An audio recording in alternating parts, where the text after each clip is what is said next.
쓸까요? 솔로몬은 나중에 마탱아리 갔잖아. 누구? 오케이, 다윗입니다. 그래서 다윗과 같지 않았더라, 또는 다윗과 같이라는 말이 어떤 왕에게도 기준이 그렇게 제시되는 걸 보게 됩니다. 그러면 열왕기상을 큰 흐름으로서는 성공했습니다. 그렇지만 우리가 큰 가닥만 본다고 다 보는 게 아니잖아요. 우리가 우리의 삶에 적용하기 위해선 어쨌는데 이게 들어가야 돼. 그 어쨌는데 이걸 하기 위해서 우리 9장부터 11장 한번 보겠습니다. 자, 9장 오늘 읽은 말씀에는 솔로몬이 할 일을 끝냈다 이랬어요. 솔로몬이 정말 하고 싶은 두 가지가 있었습니다. 성전을 건축하고 왕궁을 짓고. 그게 얼마나 걸렸대요? 기억이 안 나는 게 정확하죠. 그러면 성전을 건축하는데 몇 년 걸렸대요? 총 20년 걸렸어요. 그런데 성전을 건축하는 거는 7년. 안식일은 7째 날, 성전은 7년, 이렇게 외우시면 되겠죠? 자, 다음번에 질문할 때는 잘 맞추세요. 7년이 걸렸어요. 그런데 그러면 왕궁을 건축하는데 빼면 되잖아요. 20에서 7을 빼니 13년이 걸렸어요. 와, 성전은 7년, 왕궁은 13년 하고 고개를 갸웃 이렇게 하고 시작해야 됩니다. 거기서부터 좀 그런데? 라고 하면서, 그러나 이것을 하나님께서는 그래도 솔로몬이 성전을 지었다는 것 때문에 탓하지 않고 나쁜 쪽으로 생각하지 않고 기브온에서 산당에서 나타나신 것처럼 나타나십니다. 그리고 네가 성전을 지어서 내가 그 성전에 내 마음도 있고 내 눈길도 있을 것이다. 그럼 무엇을 보시겠다고요? 그곳을 오가는 사람들을 보시겠다. 이렇게 얘기해 주십니다. 거기에서 기도하는 사람들도 들으시겠다는 의미겠죠. 그런데 언약의 약속이 있습니다. 다윗과도 언약을 하셨는데 다윗도 웬만하면 너의 왕조는 무너지지 않아. 잘못했을 때 벌은 내릴 수 있지만 왕위를 뺏진 않겠어 라는 약속을 해주셨죠. 오늘도 솔로몬에게 약속합니다. 너도 네 아버지 같이만 살아봐. 자, 이 아버지 중요하죠. 아버지 효과라는 말이 있어요. 여기 앉아 계신 아버지가 몇 분 안 계셔요? 아버지 될 사람도 있겠죠. 그쵸? 모두 잘 들으세요. 아이를 양육하는데 아버지가 영향을 주는 게 굉장히 큽니다. 아버지 효과라는 게 있어요. 아버지가 좋은 아버지다. 그러면 그 가족은 그냥 눈 딱 감아도 믿을 수 있는 가족입니다. 아버지가 별로야. 그럼 많이 생각해야 돼요. 그러니까 나는 어떤 아버지인가를 좀 잘 생각해 보시고, 이제부터는 좀 과거는 좀 그랬나? 이랬더라도 지금부터 잘하면 되잖아요. 그럼 지워져요. 좋은 쪽으로 지워져요. 그러니까 끝이 중요해요. 끝이. 우리 마라톤 하면서 마라톤의 끝까지 완주하는 게 중요하죠. 그래서 일단 아버지의 행함같이, 아버지 다윗의 행함같이 들어가죠. 그렇게 행하면 너는 복을 받아. 그렇게 하면 네 왕위도 끊어지지 않아. 이렇게 약속을 해주십니다. 아버지와 같이 행한다는 건 어떤 의미야? 6절 하반절에 보면 하나님의 계명과 법도를 지키는 것, 다른 신을 섬기지 않는 것, 이렇게 요약해서 말합니다. 그렇게 살면 이들이 복을 받을 수 있는 것이다 라고 말합니다. 그리고 이 사람들이 왕이기 때문에 미치는 영향이 있죠. 리더가 되는 사람은 굉장히 중요한 영향을 미치죠. 일반 사람들이 미치는 영향보다 훨씬 더 큰 영향을 미칩니다. 그렇기 때문에 나라하고도 연결시켜서 7절 이하에 말씀합니다. 내가 그들에게 준 땅을 끊지 않겠다라고 말합니다. 그러면 나라가 평안해지는 거죠. 리더를 잘 세운다는 건 그런 의미가 있습니다. 그런데 잘못하면 어떻게 해요? 그 사람 때문에 나라 망해요. 이 열왕기상은 누구의 책임이냐를 끊임없이 묻고 있어요. 너네가 뭘 잘못했지? 이걸 물으면서. 이스라엘 입장에선 그렇겠죠. 우리가 무엇을 잘못했는데 결국 어디로 가냐? 포로로 끌려가요. 우리가 왜 포로로 끌려왔을까를 고민하면서 쓴 책이 열왕기입니다. 그렇기 때문에 그 흐름으로 쭉 가는데 우리가 그랬었구나. 왕들이 그랬었구나. 우리가 이렇게 됐구나. 이거를 군데군데 다 넣어놔요. 이것도 마찬가지예요. 다른 사람들이 보고 그럴 거야. 그냥 입방아 찌을 거야. 그걸 속담이란 표현을 썼어요.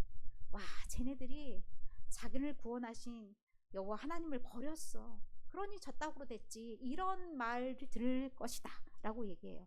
그러면 그렇게 살지 말아야지. 우리는 어떻게 살아야 될 것인가? 다짐하는 말이기도 합니다. 자, 그런데 10절부터 이제 조금 이상한 것들이 드러나요. 10절에 들어가는 내용이 뭐냐? 10절부터 14절에 솔로몬이 히람하고 거래를 해요. 거래할 수밖에 없었어요. 왜냐? 성전을 짓는데도 백향목도 필요하고 잣나무도 필요하고 여기 보니까 막 금도 왔다 갔다 하고 이래요. 그런데 이거를 현대말로 말하면 무역이죠. 교역이라고도 하죠. 이렇게 해요. 교역이 무슨 잘못인가요? 라고 말하는데 그 다음이 중요해요. 솔로몬이 그 대가로 무엇을 주냐? 12절에 보면 자기에게 준 성읍들을 줘요. 혹시 여러분 신명기의 말씀을 기억하시나요? 경계표를 옮기지 않는다 했어요. 지파의 경계표도 옮기지 않는데 나라의 경계표를 마음대로 옮겨요? 싸움에서 절대로 지면 일시적으로 빼앗길 수는 있어요. 그런데 이렇게 갖다 바쳐요? 이건 있을 수 없는 일이에요. 잘못. 암암리에 아니에요. 이거를 그냥 표면화 시켜놨는데 이걸 보고 축복이라고 생각하면 안 돼요. 아, 이때부터 조금 생각이 좀 그랬었구나. 많은 걸 가지면 그럴 수 있어요. 대가성으로 지불하고 받고 이런 상황이 있어요. 그 다음에 15절을 봅시다. 15절을 보니까 역군을 일으켰다라는 말을 해요. 자기 왕궁도 지어야 되죠. 그리고 여러 성읍도 만들었죠. 사람이 한둘이 필요했거든요. 어마어마한 사람들이 필요했어요. 그래서 건축하는데 이민족들도 많이 썼어요. 자기의 주변에 영향을 받는 사람들, 이 사람들도 많이 사용했어요. 그런데 그 사람들만 사용한 게 아니랍니다. 그 사람들이 아니고 이스라엘의 6장 말씀에 보면 이스라엘 사람들도 3만 명이나 동원됐다는 얘기를 해요. 그럼 뭐예요? 많은 역군들을 끌어가서 일을 시켰다. 이렇게 볼 수가 있는 거죠. 이건 별로 하나님이 원하시는 일 아니에요. 그 왕이 생겼을 때 여러 가지 이야기들을 얘기했는데 너네 자녀들 데려가서 집 짓게 할 거야. 이런 내용도 신명기에 보면 다 나와요. 그러니까 안 좋은 길, 왕을 세웠을 때 나타날 수 있는 모든 일들이 언급이 됐는데 하나하나 딱 맞네. 이런 느낌으로 보셔야 돼요. 그리고 24절 말씀에 보면 은근히 한 줄이 적혀 있어. 바로의 딸이 다윗성에서부터 올라와 솔로몬이 그를 위하여 건축한 궁에 이르렀다. 솔로몬이 또 밀로를 건축했다. 이게 뭐예요? 이민족의 여인과 결혼을 했는데 그 여자도 왕궁에 있더라. 잘못하면 신앙의 위험이 생기겠다. 이렇게 보셔야 돼요. 그리고 25절. 그런데 솔로몬이 완전 하나님을 떠나진 않았더라. 예배는 드리고 있었더라. 이건 뭐예요? 예배를 드리면서도 생각이 다를 수 있다는 의미예요. 그러니까 아직은 완전 간 건 아닌데 좀 위험하다. 이거는 좀 있다는 거죠. 그리고 26절부터 28절.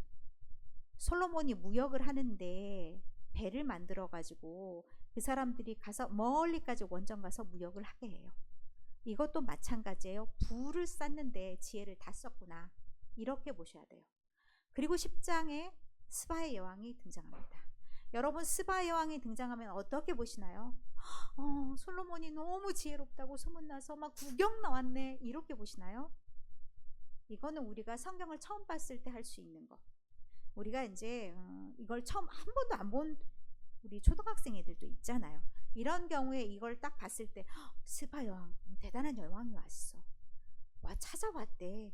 그리고 솔로몬이 얼마나 지혜로운지를 알고 싶었대. 그래서 막 많은 보물을 들고 왔어. 와, 대단한가 봐. 그리고 솔로몬이 지은 건축물을 보고도 와, 나이스 이렇게 했대. 이렇게 보면 누구 수준? 초등학생 수준. 그렇게 해서 많은 것들을 가져왔네. 당신 정말 지혜로워요. 복받은 사람이군요. 여기까지. 그런데 그 다음에 이 얘기를 조금 더 생각을 해보셔야 돼요. 10절. 10장 10절입니다. 이에 그가 금 120달란트와 심이 많은 향품과 보석을 왕에게 드렸다. 일종의 조공일 수도 있고요. 무역 거래일 수도 있어요. 아, 이렇게 부가 많이 축적되었구나. 솔로몬이 한 나라의 왕이라기보다는 솔로몬 밑에 있는 많은 나라들이 생겼구나. 이걸 어려운 말로 뭐라고 해요? 제국이라고 해요. 힘이 강한 나라가 되었다는 얘기예요. 그래서 제국이 되어서 옆에 있는 나라들도 뭔가를 바치는 상황이 되었구나. 나라가 부강해졌다는 의미죠. 나라가 부강해진 이면을 조금 더 생각해 봐야 돼요. 가지고 있는 것들이 많아. 그래서 막 사방돼서 다 가져와. 상품도 준 것도 있어. 소원을 말하면 다 이루어져. 이때 조심해야 된다는 얘기죠. 이때를. 자, 그래서 솔로몬이 얼마나 많이 가지고 있는가를 11장 시작하기 전에 10장에 다 때려 넣어요. 14절부터 29절 보면 얼마나 많은 것을 가지고 있는지 다 보여줘요. 자, 솔로몬의 세입금의 무게가 그러면 자기 나라에서 들어온 것도 있지만 외국에서 들어온 조공으로 들어오든 무역 거래를 통해서 들어오든 그런 것이 많았다. 외국에서 들어온 품목들이 쭉쭉쭉 있는데 방패가 있어요. 방패. 금방패가 있더라. 큰 것도 작은 것도 있고 또 자기의 앉아있는 의자, 보좌에다가 금치장을 해요. 어마무시하더라. 그릇도 다 금이더라. 어마무시한 부를 가지고 있더라. 자, 23절 이하는 재산과 지혜가 어느 나라 왕보다 더 뛰어났다. 와, 그러니 솔로몬이 많은 사람들에게 칭찬받았겠구나. 가지고 있는 것들도 다 부러워했겠구나. 자, 26절 더 큰 말이 있습니다. 병거와 마병을 많이 가지고 있더라. 오늘 말씀은 신명기와 비교를 해보면 신명기의 왕에 대한 이야기가 나오는데 신명기의 왕에 대한 이야기를 비교를 해보면 하나하나가 딱딱 들어맞습니다. 많은 금을 가지지 말라고도 얘기했고요. 병거와 마병을 모으지 말라고 했는데 주로 어디에서 가져오냐? 이 병거는 28절을 보면 애굽에서 가져와요. 사람을 애굽으로 보내서 그 말을 사들이기 위해서 그렇게 보내지 말라는 말씀도 어디에 있냐? 신명기의 말씀에 있습니다. 왜 그렇게 말하냐면 사람들이 애굽에 가보니까 삐까번쩍하더라. 아, 우리 저기에서 살았던 데가 좋았나? 우리도 저렇게 살아볼까? 마음이 현혹될 수 있어서 애굽에 절대 보내지 말라는 말이 있어요. 그 말을 다 어겼다라는 것을 보게 됩니다. 그래서 정확하게 신명기 17장에 나와 있는 모든 규정과 달랐더라. 병마도 두지 말라고 그랬는데 병마도 많이 두고 또 병거도 만들고 애굽으로 사람을 보내고 은금을 많이 쌓아두고 자, 그렇게 해서 점점점 어디로 가냐? 하나님이 원하시지 않는 하나님이 규정한 말씀과 따로 노는 격이 됐더라. 완전히 하나님을 떠나진 않았지만 점점점 그의 마음속에 하나님은 없고 하나님이 주신 것만 있더라. 이게 제일 위험한 상태예요. 우리가 하나님이 주신 것에 연연할 경우가 참 많아요. 하나님 나에게 건강을 주십시오. 내가 이렇게 하겠습니다. 건강 딱 줬더니 하나님께 서원했던 건 온데간데 없고 그냥 건강만 남아있어. 하나님 나에게 부를 주십시오. 내가 하나님을 위해서 이것을 하겠습니다. 부를 줬어. 부만 남아있어. 약속은 사라졌어. 하나님 나에게 지혜를 주십시오. 지혜를 주시면 내가 이렇게 하겠습니다. 지혜를 줬어. 지혜만 남아있어. 그걸 누구를 위해서 써? 하나님은 사라지고 나만 있어. 나를 위해서 나의 필요를 위해서 사용해. 이걸 한번 돌아보게 하는 것이 10장의 말씀입니다. 경각심이 있어야 된다는 얘기입니다. 와, 우리 잘못하면 어떻게 되나? 와, 솔로몬처럼 축복을 내려주십시오. 이 기도만 하게 되어 있어요. 그렇지 않다는 겁니다. 이면이 있다는 거. 솔로몬이 이렇게 긴 내용을 차지하고 있다는 것은 흥망성쇠를 잘 살펴야 된다는 얘기입니다. 내가 바라는 것 속에 내가 원해서가 있는가? 이건 하나님을 위해서라는 것에 굉장히 많이 포장이 돼서 정작 하나님을 위한 것이 아니라 내가 어떻게 잘해보고자 하는, 내가 어떻게 잘돼보고자 하는 마음이 있는 건 아닌가? 이것을 돌아보라는 겁니다. 그 좋은 것을 다 줬더니 어떻게 해요? 자기를 위해 다 쌓아둬요. 결국 그것이 망하는 지름길이에요. 11장에 정말 망해가는 걸 보게 됩니다. 11장 딱 보니까 이제 하다 더 한 게 나와요.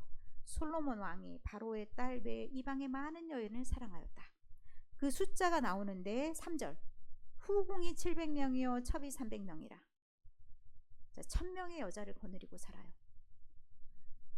혹시 이제 남자분들 중에서 나도 그래 보고 싶다 이런 마음이 있으십니까? 일편단심하셔야 됩니다. 왜냐하면 왕이 아니시잖아요. 부를 그렇게 많이 축적한 사람들이 그것도 좋다는 얘기가 아니라 그래도 꿈꾸며 가당키나 한 꿈이라도 꾸어볼 수 있는 겁니다. 물론 건강도 있어야 되겠지만 어쨌든 이거 피곤한 일입니다. 좋은 일 아닙니다. 그런데 이게 더 문제라는 건 이방에 많은 여인이에요. 어디로 가기 쉬워요? 자꾸 말을 들으면 우리는 그 사람 말을 따라가요. 그런데 많은 1000명의 여자들이 좋은 여자가 몇 명이나 있었는지 잘 모르겠어요. 그런데 중심이 없이 흔들리기 쉬워요. 왜요? 솔로몬이 일단 많은 걸 가진 사람이에요. 그러면 들려주는 이야기가 어떤 이야기겠어요? 한 명도 직언한 사람이 없을 거예요. 나에게 누군가 나쁜 말을 했을 때 생각해야 될 것. 아, 나는 이런 사람이 있어서 다행이다가 굉장히 중요하대요. 모두 다 나에게 좋은 말을 한다는 건 진짜가 아닐 수 있어요. 그런데 솔로몬이 이만큼 힘을 가지게 되면서 주변에는 어떤 사람만 있어요? 아첨하는 사람만 생길 거예요. 다 좋다 좋다 말하겠죠. 왜? 그 덕에 먹고 살잖아요. 그 덕에 먹고 사는 것은 그 사람 때문에 살기 때문에 좋은 말을 해야 되겠죠. 목숨이 붙어 있어야 되니까. 그렇게 되면서 솔로몬이 9절의 말씀에 보면 마음이 돌려졌어요. 내가 이것이 왜 나에게 지금 부가 있고 나에게 지혜가 있고 이거 없어졌어요. 어디서도 하나님을 찾지 않잖아요. 하나님의 지혜를 제대로 사용하고 있어요? 아니잖아요. 처음에 하나님께 기도하면서 기본 산당 1천 기도가 끝나고 1천 번제가 끝나고 하나님이 무엇을 원하느냐 했을 때 왜 지혜를 달라고 했어요? 듣고 판단하는 마음을 달라고 얘기했어요. 제대로 판단하기 위해서 지혜가 필요하다. 왕의 직책이 가지고 있는 것을 정확하게 알았어요. 그런데 바뀌었어요. 없어요. 백성들도 안중에 없어요. 군림해요. 그러면 그 순간 하나님이 하실 일은 뻔한 거예요. 나중에 보세요. 나중에 12절에 보면 내 아버지 다윗을 위하여 내 세대는 이 일을 행하지 아니하고 내가 이 나라를 아들의 손에서 빼앗아 누구에게 주냐면 다른 사람에게 이 예루살렘을 주겠다라고 말씀해요. 그래서 북이스라엘과 남유다가 갈라지게 되는 거잖아요. 많은 정적들이 나타나요. 에돔 사람 하닷도 나타나고 23절에 보면 엘리아다의 아들 르손도 나타나고 외적이죠. 바깥의 적들만 있는 게 아니에요. 더 큰 적이 어디에 있냐? 여로보암이라는 적이 등장해요. 여로보암은 많은 역군들을 관리하는 요셉 지파의 사람이에요. 그런데 그 사람에게 다른 사람들이 나중에 붙어요.